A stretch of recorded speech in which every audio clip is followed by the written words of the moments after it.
नमस्कार दोस्तों, स्वागत है आपका हमारे लीगल डिक्टेशन चैनल पर। फ्रेंड्स, आज की 400 वर्ड शब्द की डिक्टेशन है। 80 शब्द प्रति मिनट की स्पीड से बोली जा रही है। तो फ्रेंड्स, कुछ देरी ना करते हुए अपनी पेन कॉपी लेके तैयार हो जाइए। डिक्टेशन 5 सेकंड बाद स्टार्ट होगी। 5, 4, 3, 2, 1 स्टार्ट। सभापति महोदय, आग लगने के बाद कुआं खोदने की जो प्रथा है वह बंद होनी चाहिए। मैं समझता हूँ कि पहले जो राजा थे वे सोचते थे कि दूसरे लोग प्रशिक्षण नहीं ले सकते हैं, लेकिन सवाल यह नहीं है।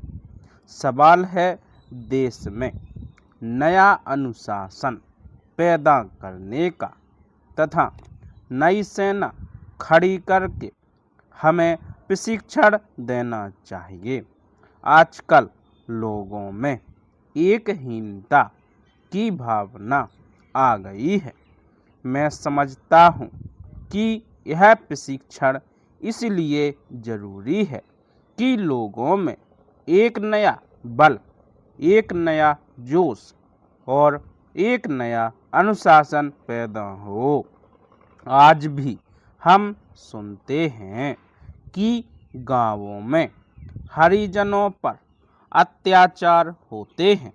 हरिजनों पर जो हमले वहाँ होते हैं उनका मुकाबला वह लोग नहीं कर सकते हैं, क्योंकि उनको राइफल चलाने का ज्ञान नहीं है।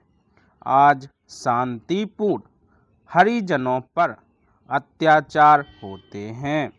मैं तो यहाँ तक कहता हूँ कि पुरुषों को ही नहीं, महिलाओं को भी यह प्रशिक्षण मिलना चाहिए। आज हम 20 करोड़ रुपए अपनी रक्षा पर खर्च करते हैं।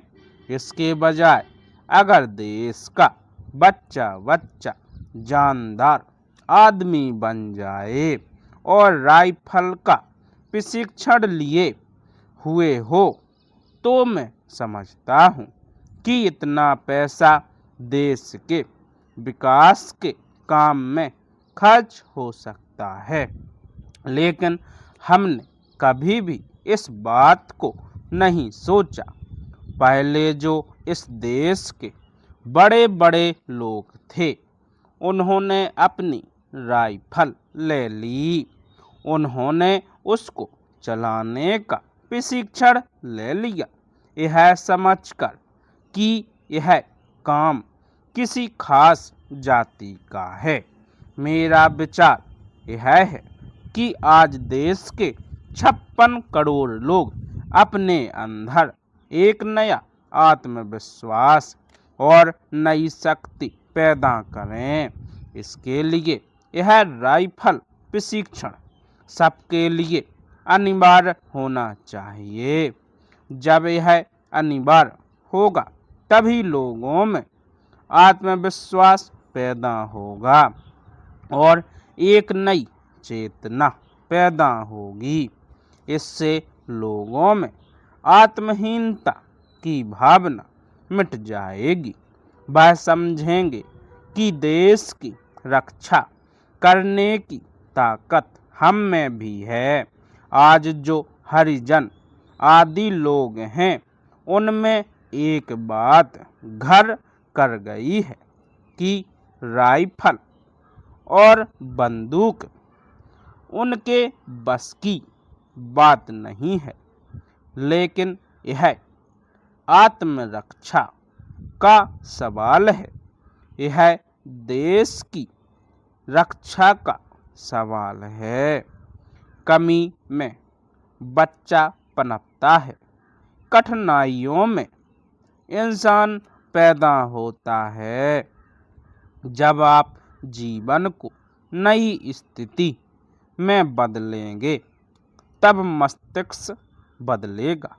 इसलिए मैं कहता हूँ कि देश के लोगों को यह प्रशिक्षण देना होगा। Para full stop. अध्यक्ष महोदय, मैं आपको एक बात बतलाना चाहता हूँ और वह यह है कि उसने उसको जो एक पैसा दिया वह बहुत बड़ी बात नहीं हो सकती है। Full stop. दोस्तों, ये डिक्टेशन कंप्लीट हो गई है। यह डिक्टेशन ITI एग्जाम के लिए बहुत महत्वपूर्ण है। मुझे उम्मीद है कि आपकी आउटलाइन बेहतरीन बनी होगी और आपने अच्छे से लिखा होगा। फ्रेंड्स, अब इसे हिंदी में अनुवाद कीजिए और टेलीग्राम पर दी गई PDF से अपनी गलतियां मैच कीजिए। स्टेनोग्राफी में सफलता के लिए आगे सफ़र से जुड़े रहने के लिए लीगल डिक्टा चैनल को सब्सक्राइब करें और हमारे वीडियो को लाइक करें और अपने दोस्तों के साथ शेयर करें। चलिए फ्रेंड्स, मिलते हैं नेक्स्ट क्लास में। तब तक के लिए जय हिंद, जय भारत।